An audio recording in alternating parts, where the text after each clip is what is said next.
Hey everyone, we have João Ribeiro to talk about low degree polynomials, local sources, and a curious log factor. And food today is again sponsored in part by Smart Contract Research Forum. Yeah, go ahead. Okay, thanks, Pranit. So yeah, okay, so welcome everyone. So today I'll be discussing randomness extraction from sources of randomness that are sampled by simple processes.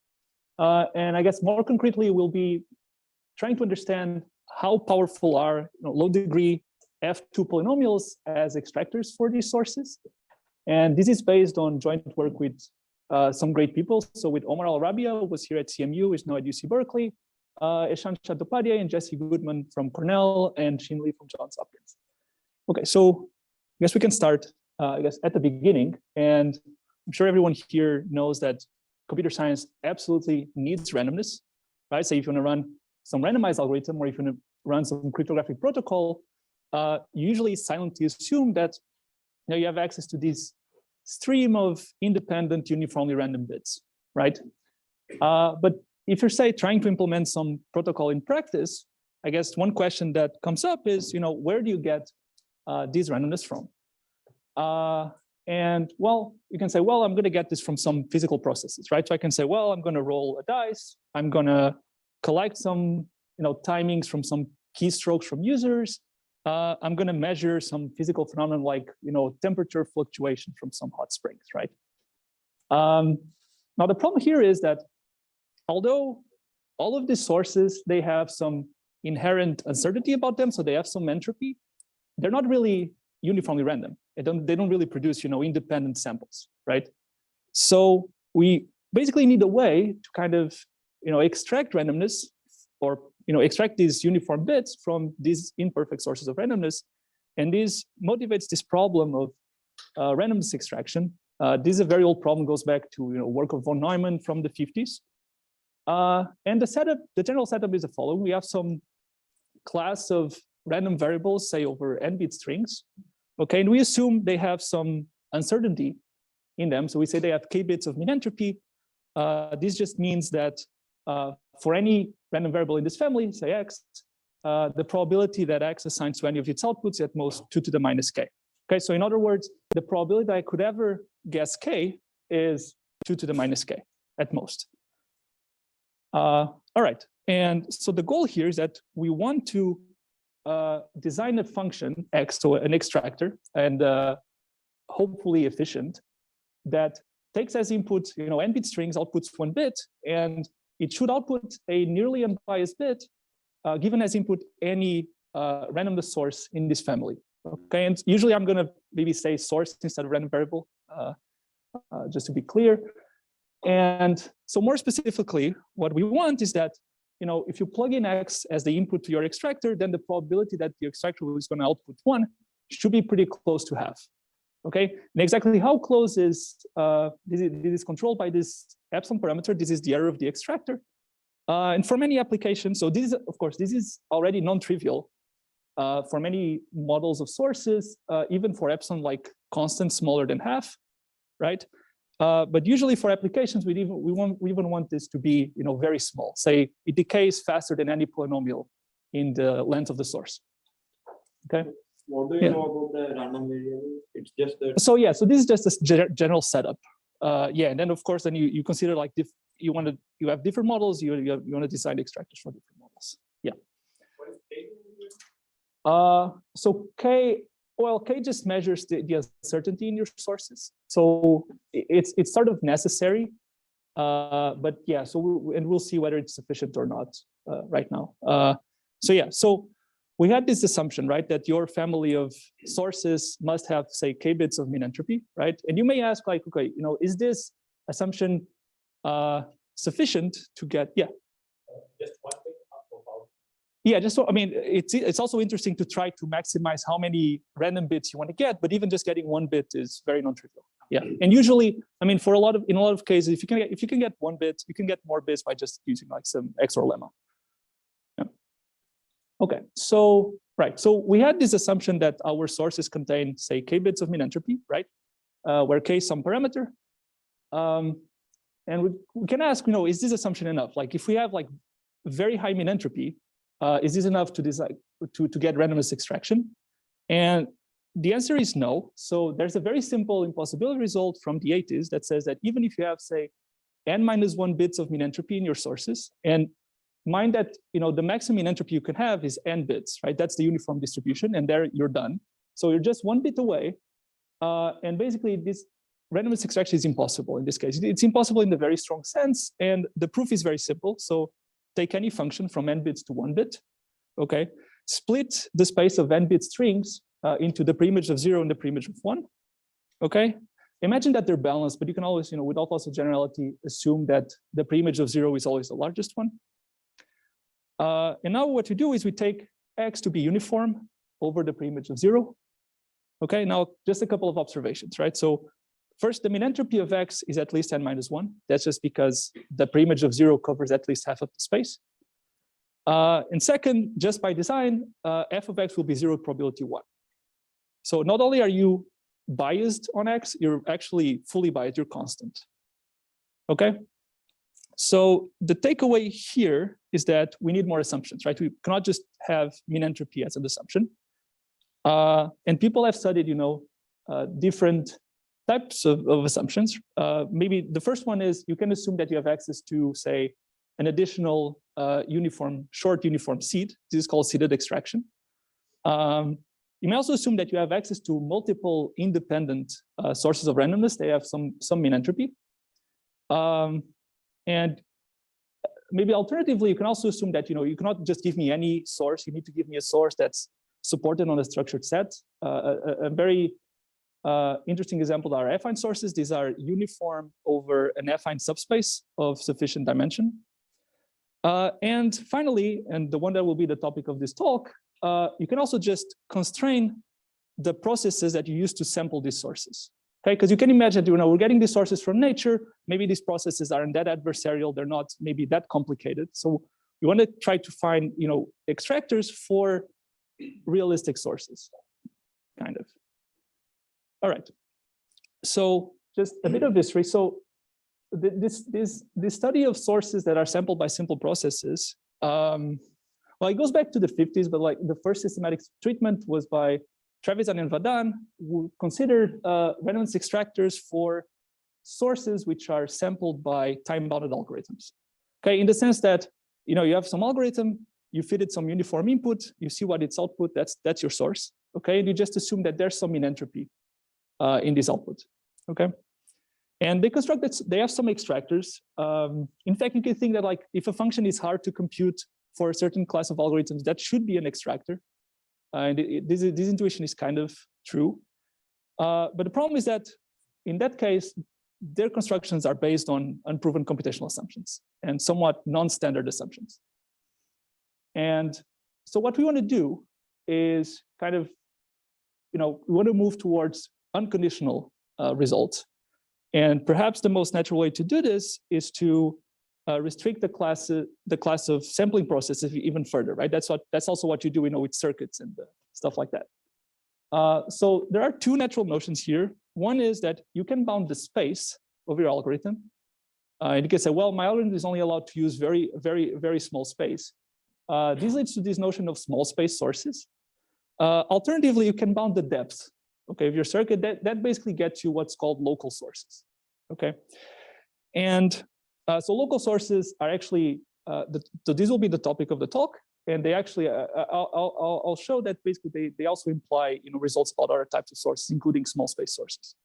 Okay, right. So more specifically, what is a local source? Well, we say that X is a d-local source if X is g of y, where y are independent uniformly random inputs, and g is a d-local function. What I mean by this is just that each output of G depends on at most D input bits. Okay, so you can imagine also that this is like, if D is constant, this is like a source that's sampled by an NC0 circuit. Okay, so constant depth. Okay, and all right, so here's an example of a local source. So on top you have the input bits. There are 4 input bits. They're independent, uniformly random. At the bottom you have 6 output bits. And you have an edge if a given output bit depends on a given input bit. So in particular, since every vertex on the bottom has degree 2, then it's 2 local. So every output bit depends on at most 2 input bits. And if you imagine that you're just taking products of the adjacent edges as your outputs, then this gives you 4 bits of min-entropy. Okay, so it's a very, very simple example. And like I said, so if you have extractors for D local sources, okay, you immediately get extractors for, you get new results about different segs. So for example, if you have extractors for D local sources where this locality parameter D is small, then you actually get extractors for what we call bounded depth sources. You may think that they're like sources sampled by AC0 circuits. Okay, this is just by basically random restrictions. That's it's like switching lemma. And even if you just have extractors for 1 local sources, okay, so these are basically the most basic, non-trivial example of a local source. That's already enough to get you extractors for small space sources. Okay, so sources which are sampled by algorithms that only use small space. And finally, again, if you just have extractors for D local sources with small d, that also tells you something about the sampling complexity of AC0. Okay.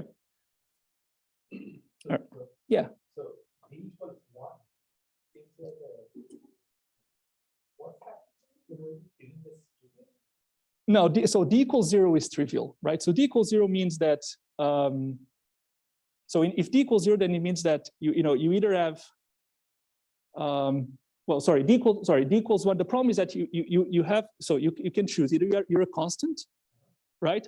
Or you're like a copy of a good bit, right? But you may have like several copies. You may copy the good bit, like one of the input bits several times. And that's a problem, right? So I guess there's something that's weaker than 1 local sources that is trivial, which are called bit fixing sources. That are like, you may imagine that you have a subset of bits which are good. You don't know where they are, but you're guaranteed that they're like independent, uniformly random. And then the other ones are constant, but they're like independent of the good bits. In that case, it's easy because you can just XOR them all together and you get a random bit. And your extractor should be such that no matter what good local source you get. So it's not like your extractor is built with knowledge. Yeah, it needs to work for every D local source, exactly. Yeah. One more question. Yeah. So the D bits that each output bit depends on, they can intersect here, right? They can, yeah. So is there a reason why your map takes Dn bits into n bits? It's just like worst case. I guess you can just ignore some of them. Like I guess worst case you depend on D times n bits. Like that's if they're all disjoint, but like you can just ignore some of them. So yeah. And so like one natural trick here would be to just try to invert the map or something, like there's a kind of trick that yeah, I mean the problem is that you need to do that for every map, right? Yeah, so you cannot, so you need to have, so you have a deterministic procedure that then would have to kind of invert that thing for every map. Yeah. Okay, any more questions? Yeah. You're also assuming, along with the X being a new local source, you'll assume that something about the entropy. Yeah, you need to assume like, you always extract with respect to some entropy K, right? You basically, your parameters depend on this K, which then depends on the length of the source, yeah. One last question. I'm sorry. No worries. Yeah, no. So, more natural thing for me would have been, you assume something about the entropy and not the min-entropy. Right. So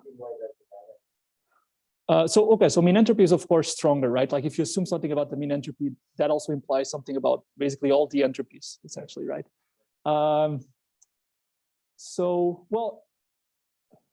I'm not sure exactly if it would be possible to get some results with respect to Shannon entropy. Like there are extractors that work, say, if you just bound the Renyi entropy, like which is collision probability, right? Just that min-entropy has this natural meaning of like being the guessing probability. So you want, if you start with something that's hard to guess but not completely random, and then you make it random, right, or close to random. Okay. Any more questions? Yeah. All right. So, okay. So let's move on, and I'll just kind of quickly cover, what we know so far about these models, right? And so, if we look at D local sources, we know explicit extractors for min-entropy above √10. Okay, that's the best we know. And in fact, we can even prove that current techniques really cannot go below this min-entropy. So we really need new ideas to go below this. Okay. And the way you do this is you basically prove that actually you can just apply an extractor for affine sources to every local source. And that would be good if the local source has that min-entropy. So since this is related to affine sources, we can also think, what is the best thing we know about affine sources? Here we only know low-error extractors for min-entropy that's almost linear. Okay, so in both cases we cannot go below min-entropy square root 10. Sorry, yeah. Okay, so there's no like D in that expression. Is it hidden in the C or? Yeah, just imagine that D is like a constant independent of n. Okay. Yeah, imagine that D is So D is 2. This is like for D equals 2, so 2 local sources, we don't know how to go below min-entropy square root 10. For even if you don't require low error, like even if you just require constant error, we don't know how to go below min-entropy square root 10 for D equals 2. Okay. And what about D equals 1? So D equals 1, if you don't require low error, you can go all the way down to polylog min-entropy. But if you require low error, and that's what I'm going to say now, is that if you look at one local sources with low error, you still cannot break min-entropy square root 10. So lower means 1 over poly n. Yeah, below that, like decaying, like negligible, right? So decaying faster than any polynomial. Yeah. So imagine like exponential error, right?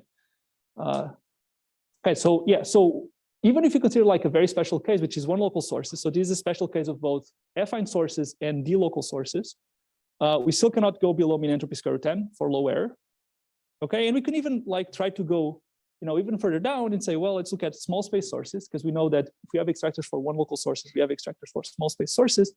Even then, we still do not know how to break this square root 10 min-entropy barrier for low error extractors.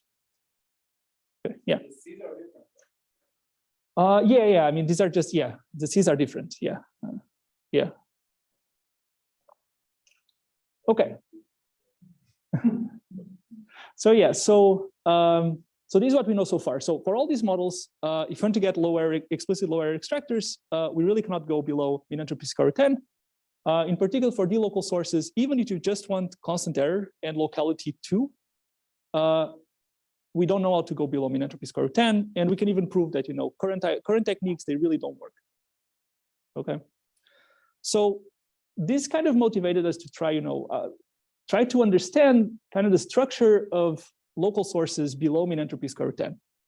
Okay, and so the concrete question we ask is, how good are low degree F2 polynomials as extractors for local sources? Okay, and the reason why I think this is interesting is, like I said, we don't have explicit extractors for min-entropy below square root 10. So what we're trying to understand here is exactly how far below of this barrier can we go by just considering, very simple, highly structured family of functions. Okay, and then hope that this structure and the techniques we use to tackle this problem then can be used to get an explicit construction later on. Also, this problem also has some connections to AC0 sampling complexity. Okay, so this is a question we're asking, and actually, so this question has been asked before, but in the context of affine sources instead of D local sources. Okay, so just recall here, an affine source is just a distribution that is uniform over an affine subspace. Okay, and so Cohn et al. Basically asked, what is the power of low degree F2 polynomials as extractors for affine sources? So you may also think about this as some sort of structural problem about low degree polynomials versus affine subspaces. Okay, so what are they asking? Well, what is the smallest K star such that there is a degree R polynomial that extracts from every affine source with min-entropy K star? Okay, so this tells you, exactly how powerful low degree polynomials are. And they settled this. So here K star is roughly R times n to the 1 over R minus 1. And just here, this is true for constant degree R. And that's the regime I kind of want you to think about. So imagine that R is like 2, 3, 4, okay? And they prove something stronger than just this. So there's kind of a phase transition going on. So if your min-entropy K is a bit above K star, then you actually show that a random degree R polynomial will be a low error extractor for affine sources with min-entropy K with very high probability. Okay. And on the other hand, if you're below k star, then actually for every degree R polynomial, there is an affine source where it's going to be constant. So it's not even just being biased, you're actually going to be constant. So you're fully biased. Okay. So in our case, we're literally just asking the same thing, but replacing affine sources by local sources, right? Which is like an incomparable family of sources. So, Yeah. Is there explicit construction of that polynomial node for the previous one? No. Yeah, it's all just a random polynomial. Yeah. Okay, so yeah, so what we're asking is just the same thing, replace affine source by the local source. So what is the smallest k star such that there is a degree R polynomial f that extracts from every d local source min-entropy k star. All right, and for the first part of the talk, I'm just going to focus on the very special case of one local sources. So I'm asking this question, but just for one local sources. This is, so again, so one local sources are also a special case of affine sources. Okay, so we're just trying to understand this problem. And so we want to kind of upper bound and lower bound k star. I guess we can start with the upper bound. So for the upper bound, what we say that we want to show that k star is at most k. What we need to show is that there is a degree R polynomial that extracts from every one local source with min-entropy k, right? And if you're trying to say establish the existence of some object like this, I guess natural thing to think about is just probabilistic method, and that's exactly what we're going to do. So take a random degree R polynomial, okay? By this I mean just include each monomial of degree at most R with probability half. And now there are just two steps. So okay, so the first step is that we're going to take any fixed one local source, and we want to prove that the probability that f of x is biased, so it's far from uniform, over the choice of f, this should be really, really small, right? In particular, it should be smaller than 1 over the number of sources that we're considering, right? Because then if you have this, then the second step, you just apply union bound over all these x's. You conclude that the probability that f is not an extractor is much smaller than 1. This implies that there are many degree R polynomials that extract from one local source min-entropy k, and this gives you your upper bound of k star is at most k, right? Okay, so we would kind of want to realize this, and it turns out for one local sources, this is very easy. This follows directly from known results about the bias of random low degree polynomials, okay? So here's what we want to prove, okay? Fix a one local source x, so we can write x as g of y for some one local function g, okay? Now, like we were discussing before, what do these sources look like? Well, they look something like this. So there's this part here. These are the good bits. They are independent, uniformly random. You don't know where they are, but here they're just the first 3 coordinates. And then there's the second part where it's like you can either choose it to be like a constant, or you can be a copy or a negation of a good bit. Okay. And if you use this structure, it's very easy to show that if you compose your random polynomial f with g, this will still be a random degree R polynomial, but now on k variables instead of n variables. And this is actually true more generally if you replace your one local source by an affine source. So this is all very simple, okay? So we have f composed with g is a random degree R polynomial on k variables, okay? So now we just need to understand what is the bias of a random degree R polynomial on k variables. And this has been done before. So there's the result by Ben Eliezer, Hod, and Lovett that just says that, this polynomial will have very low bias with very high probability. Okay. Yeah. Because you can imagine that. So you're just taking the variables are, well, they could be on more variables. Just worst case, you're just going to have k good bits. That's the input to your g, and that's exactly the variables you're going to get. So at least k variables. At least k variables, yeah. Exactly, yeah. So because for a one local source, if you tell me it has min-entropy k, then it must have at least k good bits. Yeah, okay. Right, so we have this statement here. So we can just try to combine with the union bound and see what we get. Okay, so we have this inequality. Now we're just going to count the number of one local sources, right? And so this is an upper bound on the number of one local sources. And so actually, the family of one local sources is like really small, which makes it like even weirder that we don't have good extractors for this. So if we combine the two results, just do some reordering, and we basically get this inequality, right? So you can extract, so you get this the result you want as long as k over r to the r is significantly larger than n log n. Solve for k, and you get this result. So a random degree r polynomial will be a low error extractor for one local sources with mean entropy roughly r times n log n to the 1 over r. Okay, with very high probability. Okay, so this is all, yeah. So this is very similar proof to what João said. Yeah, that's the same, exact same thing. Yeah, yeah. So, but I should say that, so this is for one local, right? So if we go for say two local, none of this breaks down. So we need to work harder to get the result like this. Okay, and this is something like, depending on how much time I have, I will try to discuss it. Okay. All right. So yeah, so this implies our upper bound. So k star is, it's at most say some constant times r times n log n to the 1 over r. And I think maybe it's instructive to compare it to the setting for affine sources that was considered by Cohen and al. So there they show that k star is r times n to the 1 over r minus 1. So what changed was you got, so the exponent went from 1 over r minus 1 to 1 over r, and this log n factor popped up, and I don't know what it's doing here. Like I don't know if it should be there.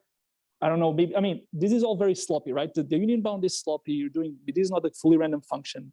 I don't know if it should be there or not because it's clearly not there here. Like it's not there. Okay, so that's what I guess we're trying to see if this is sharp or not.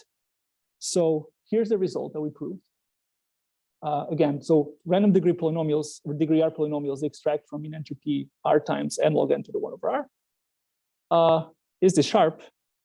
Yeah, that's what we're trying to see. And so what's the goal here?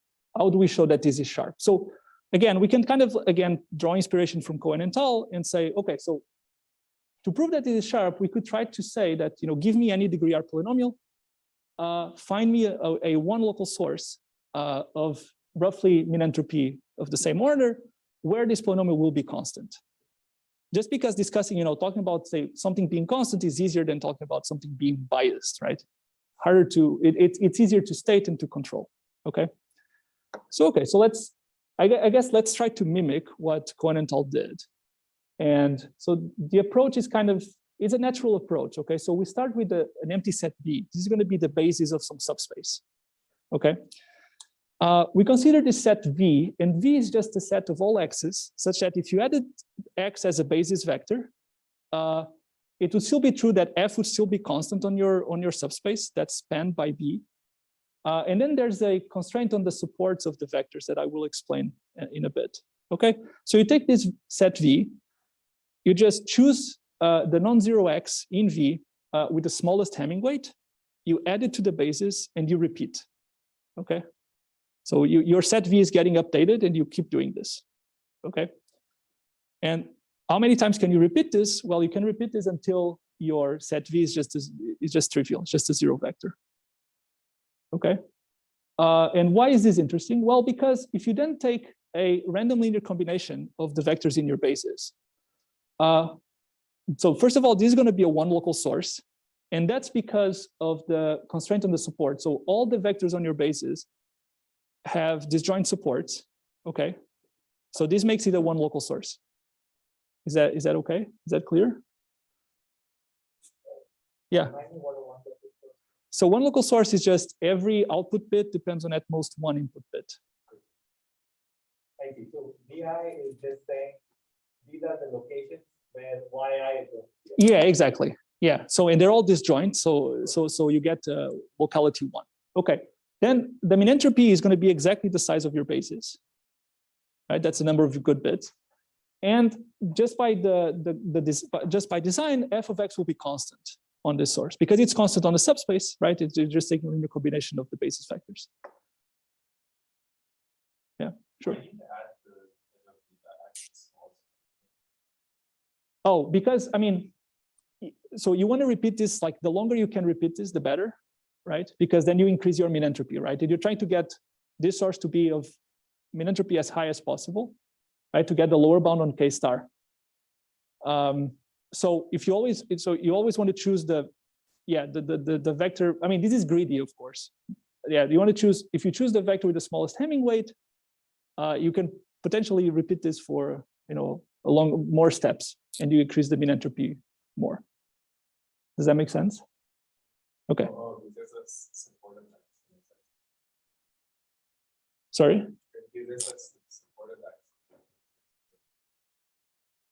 Yeah, because I mean the support of X needs to be disjoint from all previous basis vectors. Yeah. Yes. Yeah.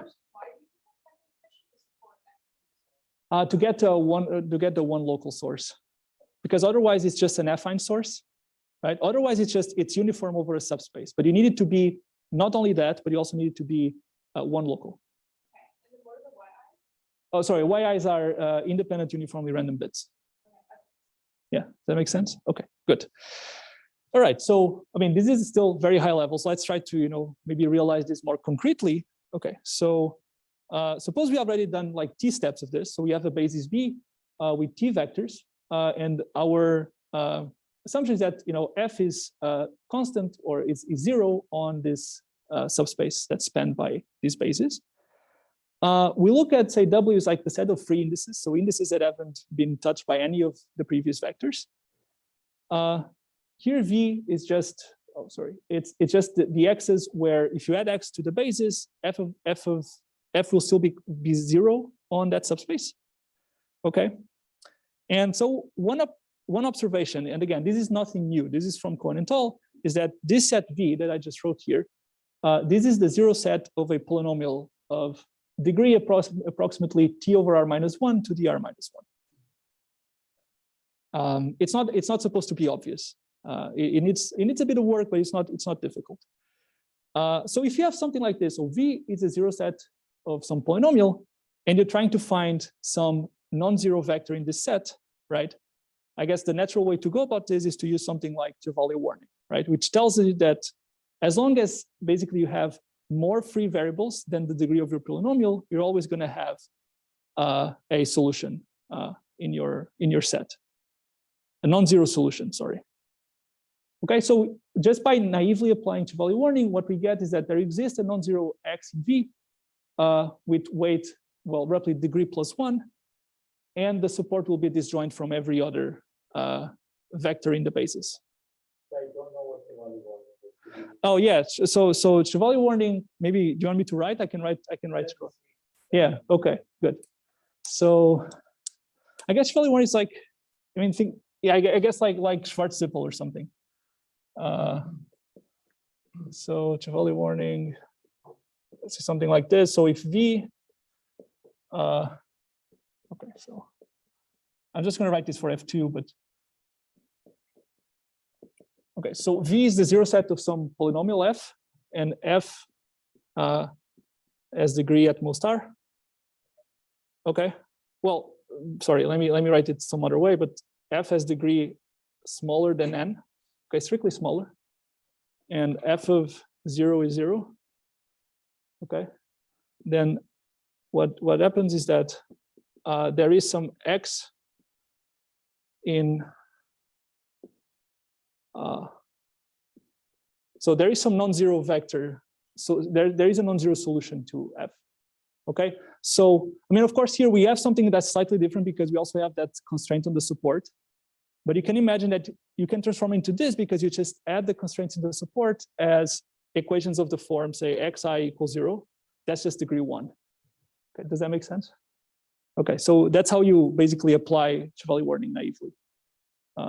That thing. So yeah, intuitively, I just like to think that you have more free variables than the degree of your polynomial. You can always find a solution, non-zero solution. Okay. All right. So okay. So we have this result. So we can take x to be of weight roughly b plus 1. So if you do this over k steps, this is the weight you accumulate. Just do the sum over from t equals 1 to k, right? You get this k over r minus 1 to the r roughly.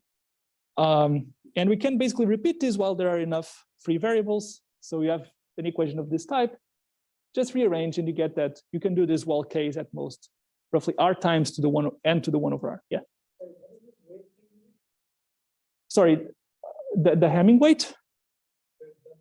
Oh, that's just the Hamming weight of x. Yeah. Sorry. So the Chevalier warning stuff, holds for like a solution set of single polynomial?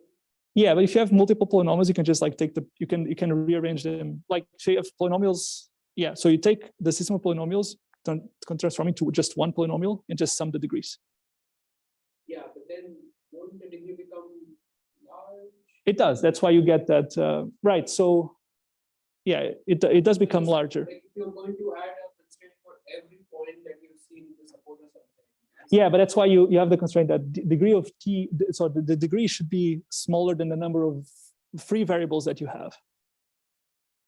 Yeah, so your degree cannot be too large, right? Because otherwise it blows up. Yeah, yeah.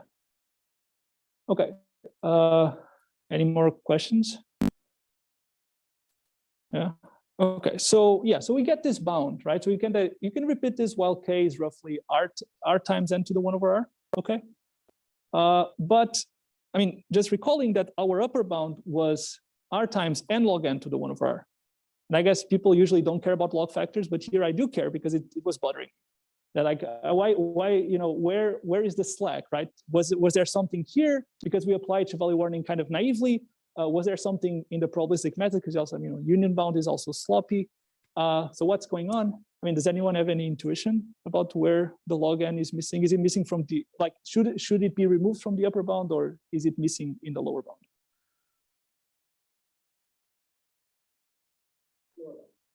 Missing from the lower bound? Why? I don't know, just out of curiosity, because yeah, just a feeling. For a while, I mean, for a long while, we thought it was missing from the upper bound. Actually, like we spent a lot of time, like, are we doing the counting wrong? Is this something? Because there are some points. Okay, I'm not going to discuss this here, but there are some things. So, like, if you replace, I don't know if you know, if you replace extractors by dispersers, which is just an extractor, but they require just that you're non-constant instead of being unbiased. There we can actually improve the counting and get something better. But the point is that, yeah, so we thought, maybe this log n factor is also, bad, but it turns out that, yeah, it's missing from the lower bound. And so we're going to just like try to distill, remove all this junk and just focus on the, what's going on. And so our setup is very simple. Okay, so we have V is the zero set of some system of polynomials. Okay, total degree of your system of polynomials, assume it's much smaller than n. Okay, maybe square root n or something. And you assume that 0 is a solution. Okay. So what we used before was this kind of naive statement that there will be a non-zero vector x in V with Hamming weight at most d plus 1. Okay, so this was the naive thing. And to get the missing log vector, to get the missing log n factor, we actually need to improve this to saying that there is a non-zero x in V with Hamming weight roughly d over log n instead of order d. So you need this thing here. Okay. I mean, I won't do the math why this implies the missing log n factor, but this is exactly what we need to do. Okay. And it wasn't clear to me whether this should be true or not. Okay. So perhaps the best way to see that maybe this should be true is that we just consider a very special setting. Okay. So imagine that now you still have the same setup, but now all your polynomials have degree 1. So they're linear. Okay. So in this setting, your V is really just a binary linear code of dimension at least n minus u, where u is the number of polynomials, right? Okay, so, and what did you want? Well, we wanted to bound the minimum weight of V, but now, this is a binary linear code, is just bounding the minimum distance, right? There are bounds from the coding theory side, so you can say, well, let's try and apply singleton bound. Well, singleton bound gets you that the minimum weight is at most u plus 1, which is exactly what we would get with the naive Chevalier warning thing that we're getting before. Okay, but for binary linear codes, there's a better bound on the Hamming weight, on the minimum weight of a code, which is the Hamming bound, right? Yeah, so you get this inequality, you kind of rearrange it, and you get that actually this implies that W is order U over log n, which is exactly what we need, right? We need this log n when the number of polynomials is like much smaller than n. Okay. All right, so. I mean, if I remember right, it's just packing balls. Yeah. Yeah. Yeah. Saying the two guys can't be too close to each other. So then, yeah, exactly. It's a very simple argument. So the problem here is that, this is we're assuming degree 1 polynomials, but now we need to go to like higher degree, right? The problem is like this argument, I mean, the connection between minimum distance, minimum weight doesn't, it breaks down, right? So we need to kind of extend this Hamming bound to varieties, essentially, or varieties defined by low degree polynomials. Yeah, 0 sets of polynomials. Yeah. Okay, and that's exactly what we do. So here's a Hamming bound for varieties, okay? So the idea is that, so if you have a linear code, you just get the Hamming bound. But if now you replace some of these degree 1 polynomials by polynomials of higher degree, you're gonna pay something, okay? So this part comes from the Hamming bound for linear codes. And this part here, this d prime, is gonna be the total degree of your polynomials which are not degree 1, okay? So if d prime is 0, you just get the Hamming bound back.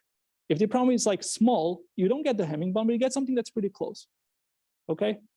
And it turns out that, you know, if you exploit the structure of our set a bit more carefully, it actually showed that this thing in our case is actually order d over log n, and this gets us our, you know, lower bound, okay? So for every degree r polynomial, there will be a one local source with min entropy roughly r times n log n to the 1 over r, where f of x is constant.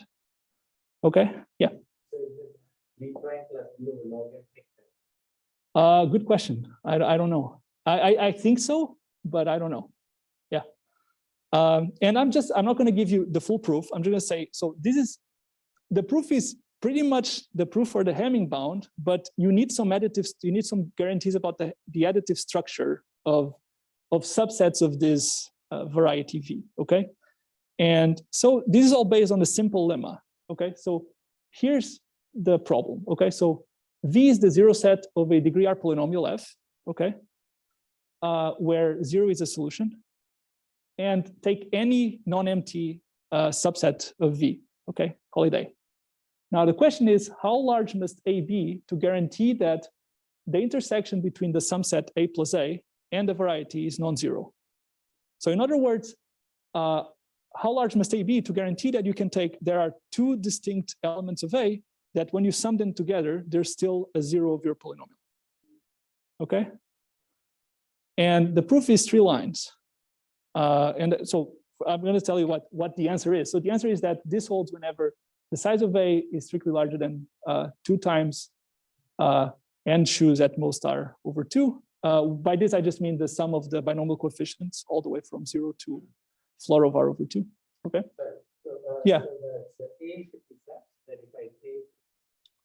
So it's guaranteed. Like if the size of A is strictly larger than this quantity, you're guaranteed that you can find 2 distinct elements in A, which sums is also a root of your polynomial. Yeah. Okay, so here's the proof. Okay, take some A and suppose that A plus A intersects V trivially. So it's just the zero vector. Okay. Now look at the matrix, which is 2 to the n by 2 to the n, and indexed by F2, so vectors in F2n. Okay, where the entry indexed by x and y is just 1 plus f of x plus y. Okay.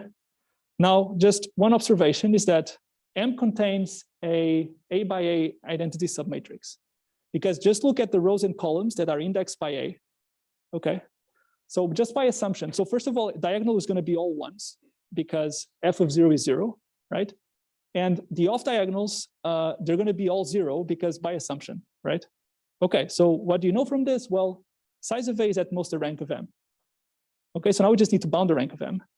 And it turns out that there is a very simple proof that this is at most exactly the quantity that we had above. This was used by Krutlev and Pak for this cap set problem. This is the CLP lemma for the cap set problem. It's only the last bound that you use that is a yes, yeah.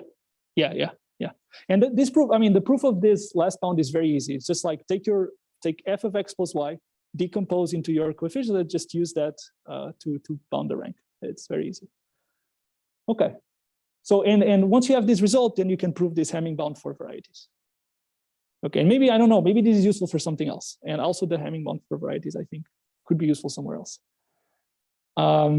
Okay, so just summarizing what we saw so far. Okay, so this was the question we're trying to answer. What is the smallest K star such that there is a degree R polynomial that extracts from every one local source in min-entropy K star, trying to find like what is the power of low degree polynomials as extractors for local sources.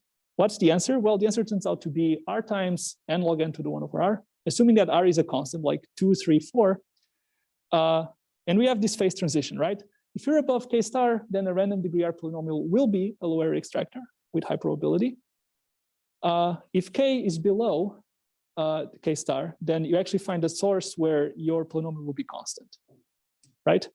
One thing, just as a comment, of course, just note that if we just take, say, degree 3 polynomials, that's already enough to go below min-entropy square root n. And this, of course, this is very easy to see for the one local case, not that easy to see for higher locality.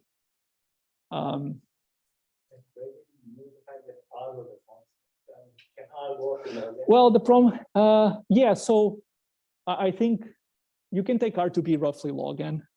So the idea is like, okay, so even if you just if you don't constrain the function, so if you say, okay, I'm going to take an arbitrary function, what's the best entropy I can extract from? That's going to be log n. Yeah, so but you see that this bound is like doing something weird because, like, you know, if you make R go to log n, you basically get log n there, right? But then as you know, if you start going above that, then the bound starts becoming worse, which is weird, right? Because it shouldn't. So this only makes sense for R constant, like the version I wrote here. Yeah. Even for R equals log n. For R equals log n, it makes sense, I think. Yeah, yeah, but that's about where it breaks down. Yeah. But there you already hit the minimum entropy you can hope to extract from. Okay, so I have like 10 minutes, so I won't spend too much time on this. I just want to say a few words about like what happens if you want to go beyond one local source. You want to do 2 local sources, right? Okay, so what's the question again? Find the smallest K star from which you can extract with low error. Sorry. And again, we're going to use the, so we have a lower bound. We're not going to touch the lower bound. Just going to look at the upper bound, okay? So the upper bound, because of course you have a lower bound for one local, that implies a lower bound for all localities, right? So again, we're going to use the probabilistic method. We're going to try to upper bound K star by some K, take a random degree R polynomial F. And again, we have 2 steps, right? The first thing you want to prove that if you fix any D local source X, you want to prove that with high probability, F of X will be unbiased, right? And the probability that it's biased should be much smaller than the number of sources, 1 over the number of sources you're considering. Do the union bound, get the same thing, get the many degree R polynomials will extract from the local sources, and you get the K star is at most K, okay? So this is, everything's the same as one local. So now, so there's something missing here, sorry. So it should be this, right? So you want to realize this, sorry about that. And okay, so what I don't know, it's a mystery. So what did you want to do before, right? So take X, right? X is G of Y for some D local function G, okay?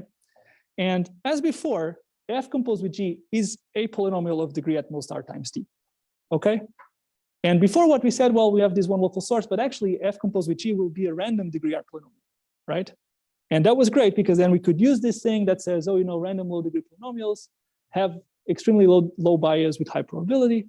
Problem here is that in this case, F composed with G doesn't need to look at all like a random degree R times D polynomial, okay? So you kind of need to kind of overcome this. And the way we do this is that first we just,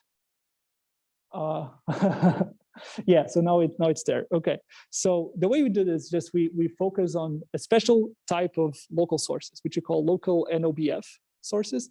And NOBF stands for non-oblivious bit fixing. Okay, so that's an old family of sources that's been around since the 80s, but this is like a local version of those sources. So the idea is pretty simple. So here's your set of coordinates. So you have n bits. You're going to choose a set of good bits. So these are going to be independent and uniformly random. And then the adversary can choose the other bits adversarially, but only as a D local function of your good bits. Okay. So the thing here that changes from D local sources is that your good bits must show up as is in your source. Well, if you have 2 local source, maybe they only show up as like combined with other bits. Okay. And the thing is that for these sources, we can actually repeat the argument for one local sources with just some small changes.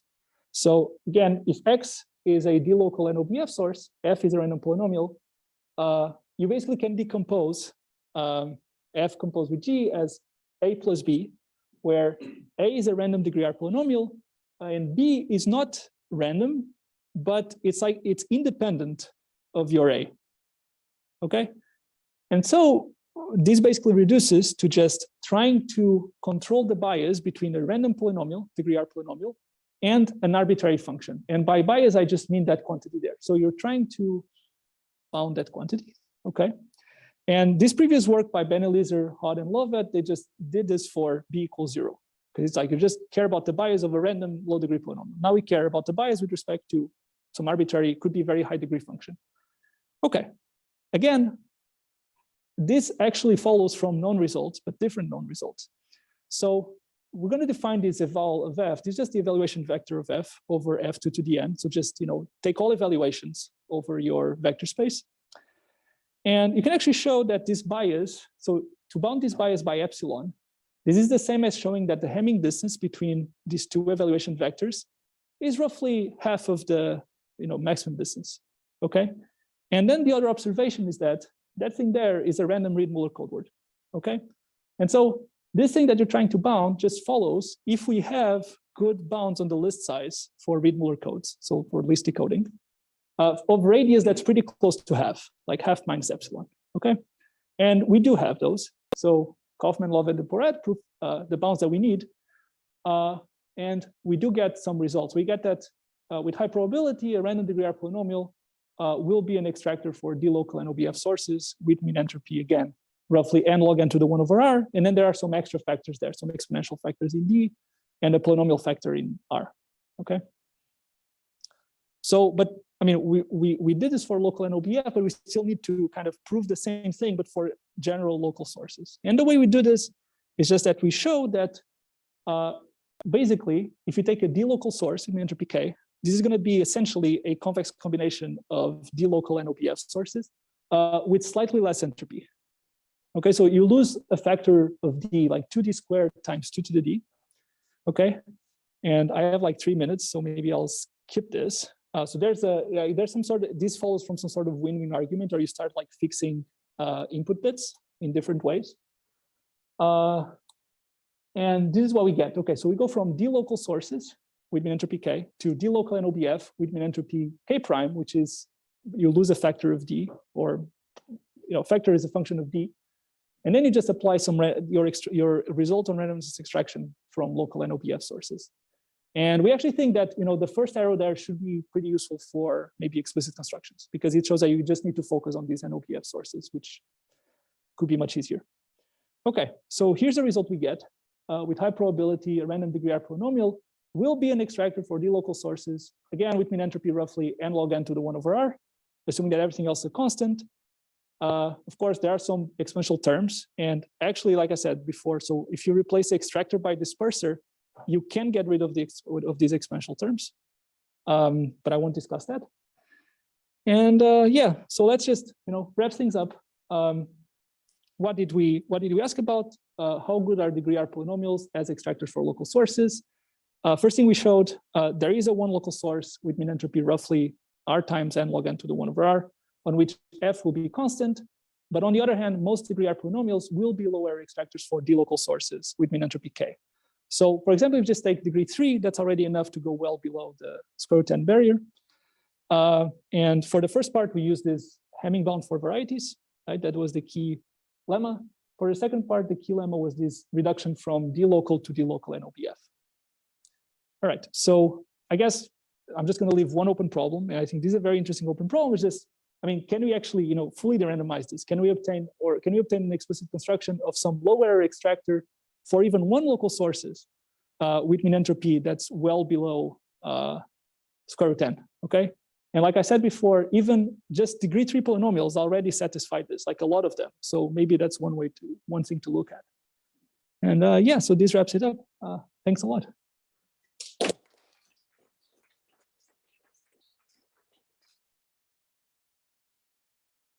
So this reduction from arbitrary d-local to NOBF, just like you find d bits, sorry, you find like a set of d bits and values to them which are more probable than expected. You fix them and then repeat. Yeah, so you don't even need to go that far. So, okay, so the way we went about this is like, just look at the relationship between input bits and output bits as some bipartite graph. You have an edge if they depend on each other.